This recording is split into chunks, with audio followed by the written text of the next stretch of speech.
Hello and welcome to the Friday Football Show. I'm Alan Saunders here at the Beaver County Auto Studios on Pittsburgh Sports Live, and I'm going to talk about the ACC Championship game Saturday, Pitt against Clemson in Charlotte's Bank of America Stadium. That's an 8:30 p.m. kickoff on Saturday. Going to have kind of a full preview here on the show today, as well as we'll talk about some other Pitt-related things, but an all Panthers version of the Friday Football Show to kind of wrap up the 2018 college football season here.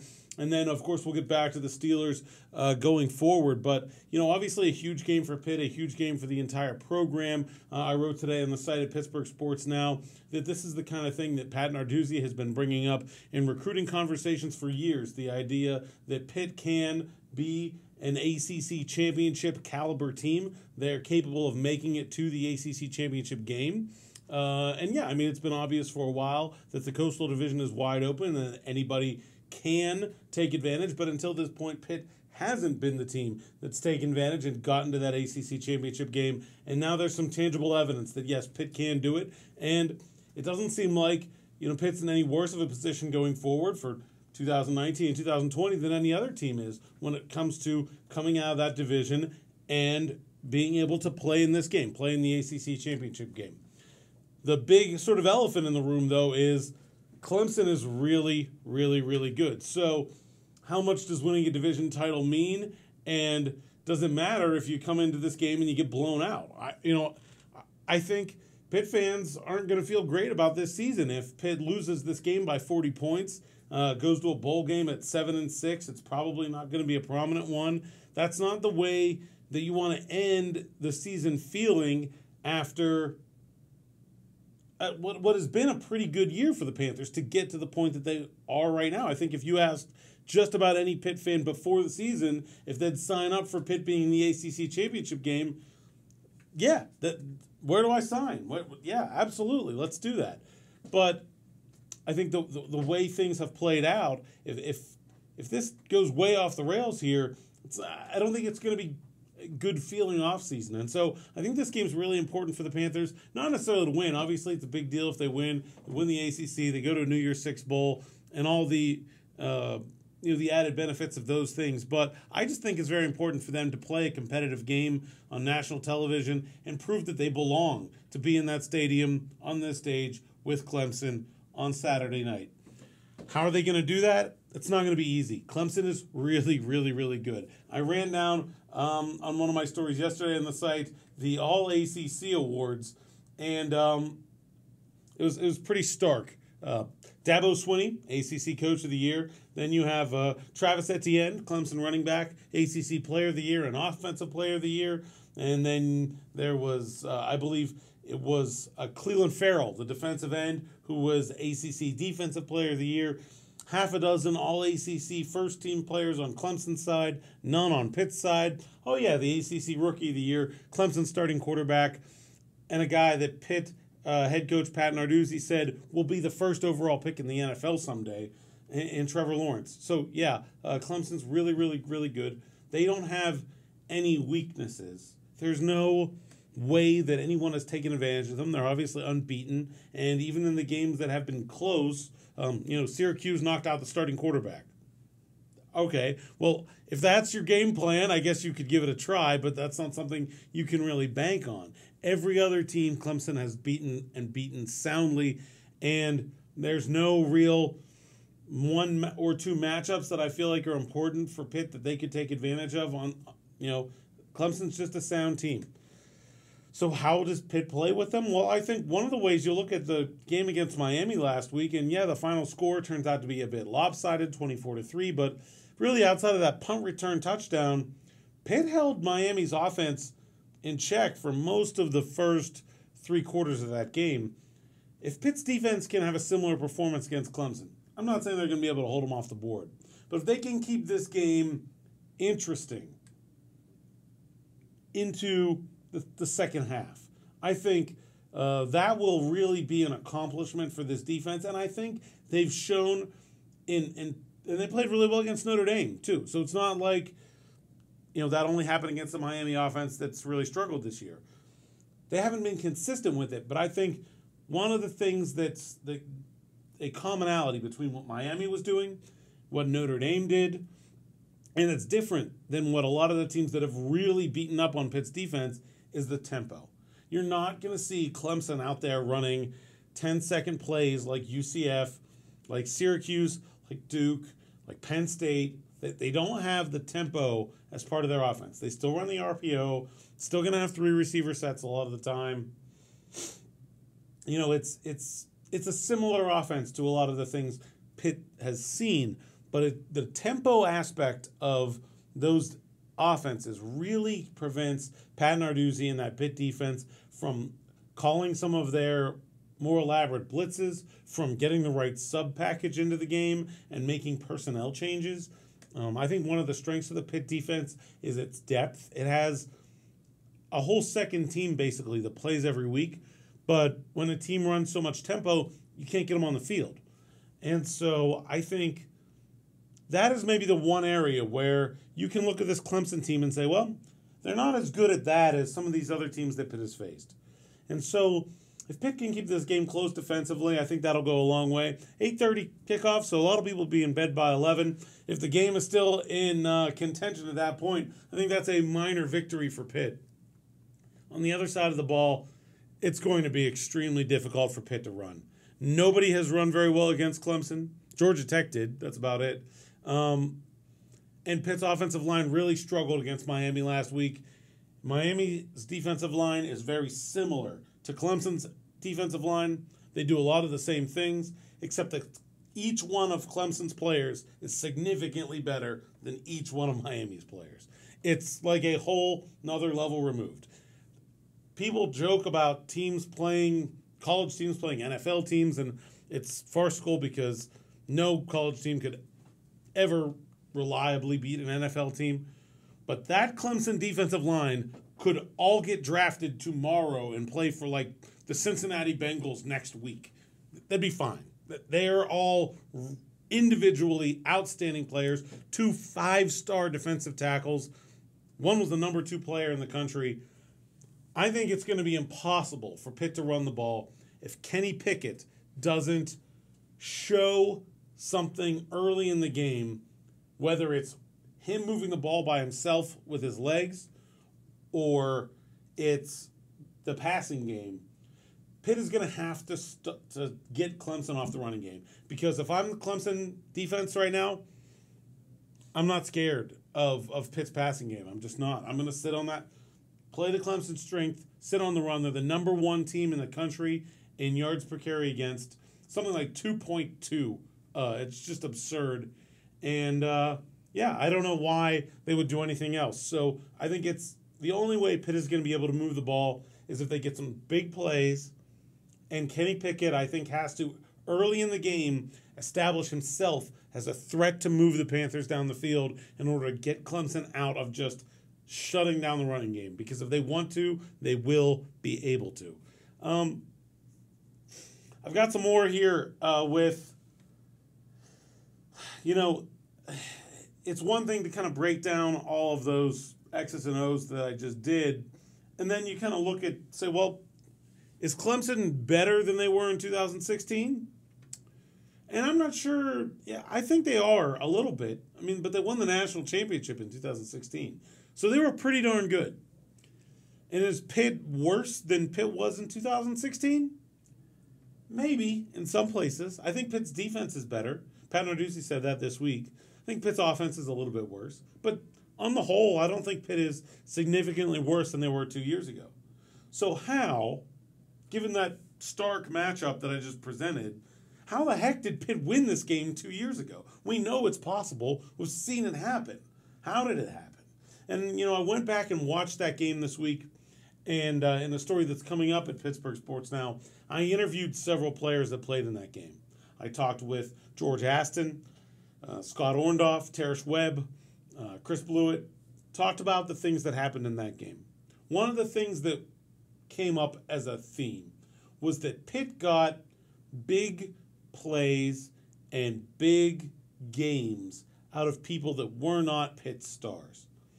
If you look at the box score from that game, Scott Orndorff was the leading receiver for Pitt. Now, he was a good tight end, played a bit in the NFL, certainly a good player for Pitt. But There were not very many games that year when Scott Orndorff was Pitt's leading receiver. They found something that was working with the shovel pass, and they kept going to it. And they were able to move the ball down the field with a guy that had probably the best game of his career. 2 touchdowns, I think 9 catches, something like 135 yards. Career day for Scott Orndorff. You've got to have those.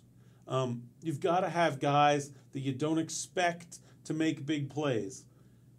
Salim Brightwell, interception, return 70 yards, I think, in the fourth quarter on a play that it looked like Clemson was going in to score, and then all of a sudden Pitt's in scoring range themselves, and James Conner scores a few plays later on a nice run. Jamar Parrish, I don't think he had more than a half a dozen catches all year, had a huge 40-some yard catch on a wheel route down the left side. Those are the kind of performances Pitt is going to have to come up with in order to win this game.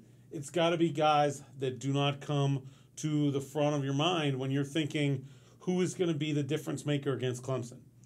Maybe it's a guy like Valik Carter, who had a special game in his debut, has pretty much been held in check since then. Maybe he can be a weapon on the edge with speed. Maybe it's Pitt's tight ends this year, who have basically been completely neglected in the passing game. Maybe that's something they go back to. Maybe it's the deep passing game, which we haven't seen from Pitt really all year, but Taysir Mack is finally healthy again, and he's certainly able to stretch the field. If you had to highlight the one area of Clemson's defense where you don't feel like they're world beaters, it might be the secondary. Maybe it's Maurice French or Rafael Araujo-Lopes in the return game in a way that can make an impact on the game. There's got to be something. There's got to be someone who steps up from a role that is not expected to make an impact. Because if Pitt just relies on Pitt's 22 best players to beat Clemson's 22 best players, it's never going to happen. And here's how I have video from George Aston when I talked to him about this earlier this week. It's not long because George is the strong, silent type, but I thought it was good and I wanted to share it. Definitely. I mean, any big game, you watch any team at any level, it takes more than just a guy or two making big plays. The whole team has to have a great game overall. And, to me, that's really one of the things that this Pitt team is all about. They don't have a lot of those stars to begin with. It's a collective unit that seemingly to this point has done better than the sum of its parts. When you don't have any all-ACC first-team players and you win your division, you're doing something right as a team. You're getting some of those contributions. And so I think if Pitt fans want to have some hope, I think that is the place to look, right? That is the place where they've done this in the past, and that's how, right? That's the blueprint to follow. And then the other thing I think that could be a factor that could play in Pitt's favor is the weather. Pitt's played in the rain a lot this year. I was talking with my photographer, David Haig, at some point this season, and he said, I think I've had my rain gear on every single game. And it's going to rain again Saturday in Charlotte, and I don't know how much Clemson's played in the rain, but Pitt's pretty used to it. And Pitt plays an offense that's generally okay with getting soaked. I mean, you remember the Virginia game. I can't ever remember playing a football game in harder rain than the beginning of that Virginia game, and Pitt drove the ball right down the field.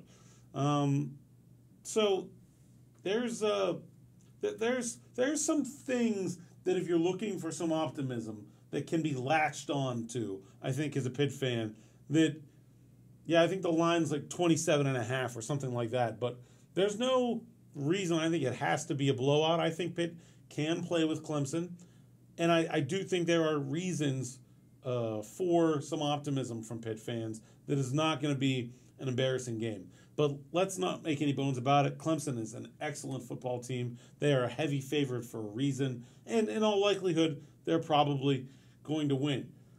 That's what I've got from as far as analysis. I did put out on Twitter that I would take some questions here before we go, and I got some good ones and some bad ones, and I'll just answer the good ones and make fun of the bad ones, if that sounds good. Let's see here. What do we got? We've got my buddy Tyler Weeks says, do you think this game will come down to Pitt's defense stopping Clemson's potent offense or Pitt's offense being able to get into a shootout against Clemson's defense. Also, Tyler says happy birthday. Thank you. My birthday was Wednesday. Appreciate that. Yeah. I do think Pitt's defense can slow down Clemson's offense. I don't expect Pitt to give up 60 points. I mean, I don't think that'll happen. I think they might give up 30, though. And then it becomes a question of whether or not Pitt's offense can score with Clemson. I think that, to me, is the biggest single phase matchup. Is like, it's very possible that Pitt doesn't score a point in this game. I mean, that's how good Clemson's defense is. If they do, it'll be because they execute well, they go in with a good game plan, and they get contributions from unexpected places, and then they are able to open things up in the passing game to create opportunities in the running game. That's what they're going to have to do. It's not going to be easy. But to me, I think that's where the whole game hinges. Because if Pitt can't move the ball, they don't have a chance. Because eventually, Clemson's offense is going to score on Pitt's defense. Sort of like we saw last week against Miami, where the defense held Pitt in the game for a long time, but eventually they couldn't hold them all game. Only gave up 24 points, 7 of which on a punt return. So really, 17 points from the defense last week. They'll take that every week. The difference is, can Pitt's offense move the ball down the field and score points? I don't know. We'll see. What else we got here? Mike wants to know what's up with Paris Ford. Does he play at all? Just his raw ability should get him on the field on either side of the ball.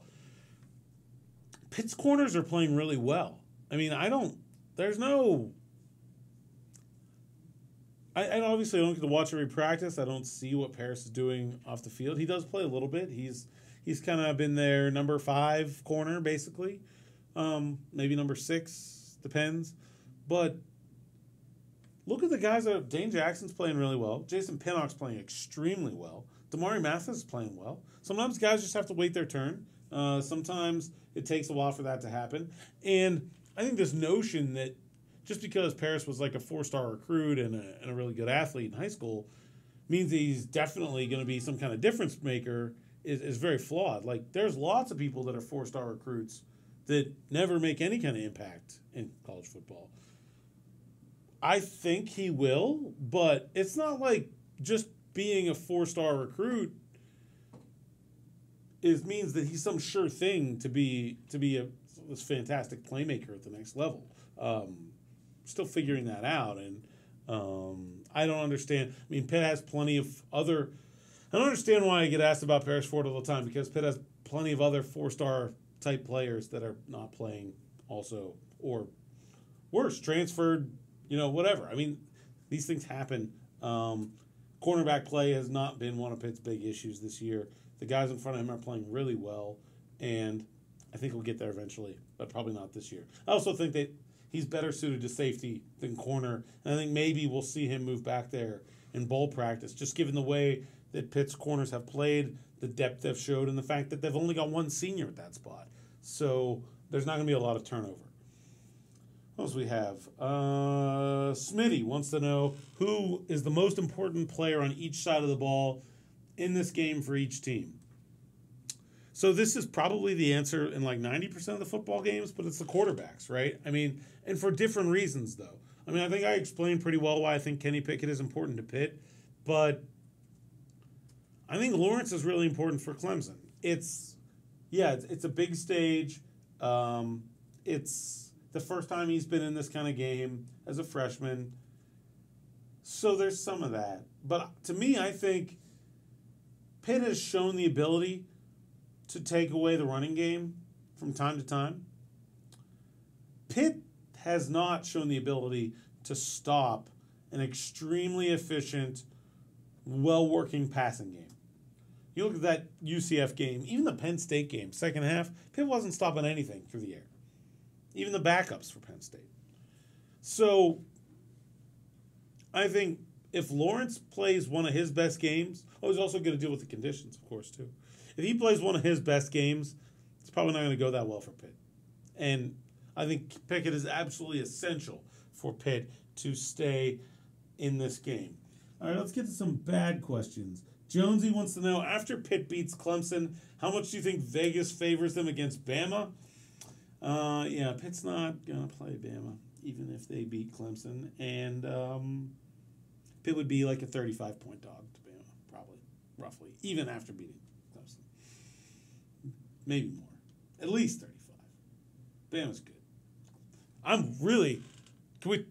Bama-Clemson's going to be a great game this year, though. And that's probably, if there's chalk, that's going to be the College Football National Championship, and I'm excited about that because I think it's going to be a fantastic game. Yeah. If Pitt does win, they'll go to a New Year's Six Bowl, either the Fiesta Bowl or the Peach Bowl, and they'll play, Ohio State or some. No, I guess it would be Texas probably, or one of those guys. I don't know. More than likely, if Pitt loses, they go to the Sun Bowl, the Pinstripe Bowl, or the Independence Bowl. We'll figure that out Sunday. Nick wants to know if I'm coming to Charleston to visit him when I'm done in Charlotte. No, Nick. Charleston is farther south than Charlotte. I'm coming back north. I'll get there one of these days, I promise. Chris Bruno wants to know if he leaves Philly before 3 to get to Charlotte with a goal of a midnight arrival. How pissed will I be when I hit D.C. traffic around 5 p.m.? D.C. traffic is one of the very few things that you can reliably count on in this world. There's very rarely a time when I go through D.C. where there isn't traffic, let alone 5 p.m. You're probably going to be pissed. So, just come to Pittsburgh instead, go to the City game tonight, and then leave for Charlotte after. That's what I'm doing. It's going to be fun. All right, that was enough bad questions and a few good ones in there, too. That's it. I've got the City game tonight, and then I'm going to Charlotte tomorrow with David Haig and Mitchell Northam from Pittsburgh Sports Now, and we'll have a ton of coverage of the ACC Championship game, and, of course, be right back here next week with more stuff going forward as we finish the football season for 2018. From the Beaver County Auto Studios, thanks for watching the Friday Football Show. I'm Alan Saunders on Pittsburgh Sports Live.